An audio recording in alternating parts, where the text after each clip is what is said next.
কি রে বাবু, বাজার যাবি না? হ্যাঁ মা, যাব। তোমার পছন্দের জিনিস এনে দেবো। ও, আমি না ইলিশ মাছটা বড্ড ভালোবাসি, আনিস কিন্তু। এদিকে তার পাশের ঘরে রয়েছে বউ। বৌমা, তুমি কি কোন মাছটা খেতে ভালোবাসো?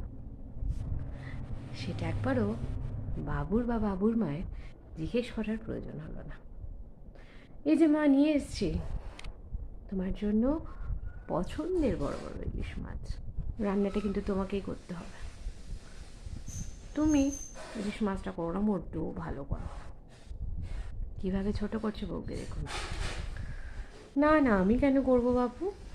তোমার মা যখন ভালোই করতে পারে, তোমার মাই করুক। সানডে বলে কথা, সানডে কা ফান্ডে মা স্পেশাল আইটেম বানাবে বাবু সোনার জন্য।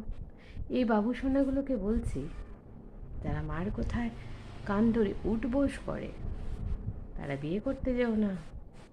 তাহলে সারা জীবন মরবে, আরেকটা মেয়েকে এনে জ্বালাতন করবে ক্রমান্বয়ে। দুজনের কথাই শোনো। এই যে বাবু সোনারা, মার কথাও শোনো, আর বউ যেটা ভালোবাসে তাকেও সেটাকে প্রায়োরিটি দাও। ব্যালেন্স করতে শেখো। আর ব্যালেন্স করতে না পারলে পরে ঘরের মেয়েটি তোমার বাড়িতে এসে কেন সহ্য করবে? কেন তোমার মাকে মা বলে মনে করবে? মা মা বলে মেনে নেবে। তোমার মা যদি তাকে মেয়ে বলে না মানে। যদি ভালো লাগে দেখো, তোমরা ভালো না লাগলে এড়িয়ে যাও, কোনো অসুবিধা নেই। আমি জাস্ট আমার মতন করে চেষ্টা করলাম এখানে।